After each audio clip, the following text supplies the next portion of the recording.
Me again.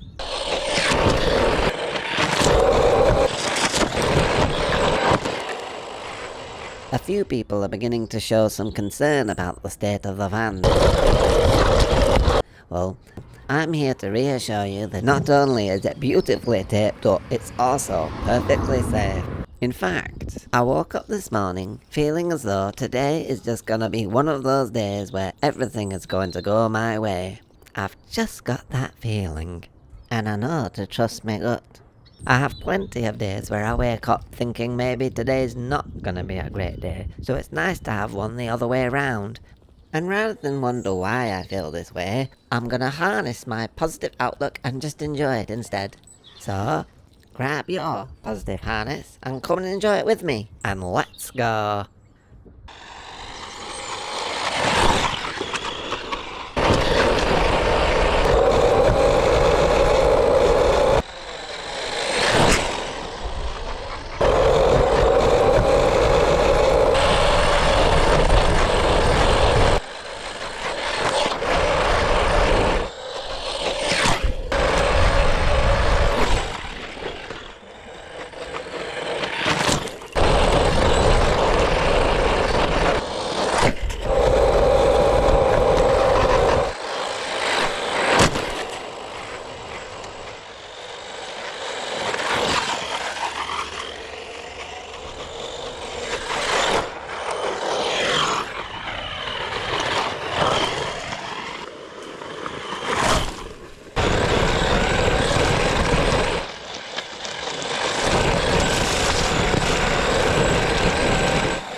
If I've learnt anything today, it's to never trust your gut.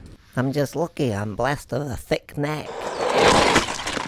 Just as every journey starts with a single step, every journey must also end, and in this case it ended with a single curb. You should never be overly paranoid, but you can never discount that someone might leave a large immovable object in your path, and that you would then crash into it with great enthusiasm and tremendous speed. And it is a cruel irony that it is that enthusiasm that makes the collision that much worse. And through no fault of your own, your journey is rendered completely buggered. And your van also buggered and completely destroyed. It's times like these that friends are more important than ever. And if you don't have any friends, then approximations of friends are all the more important too. Isn't that right? If you too would like to be an approximation of a friend, or have any advice from my current dire circumstances, then please do leave a comment, and I shall now stare at something nice like this flower to cheer myself up. Ugh, what a day. And while this does appear to be the unfortunate end of an era, thanks again for watching my ultimate destruction. I hope if we meet again, it is under somewhat better circumstances. Goodbye, also again.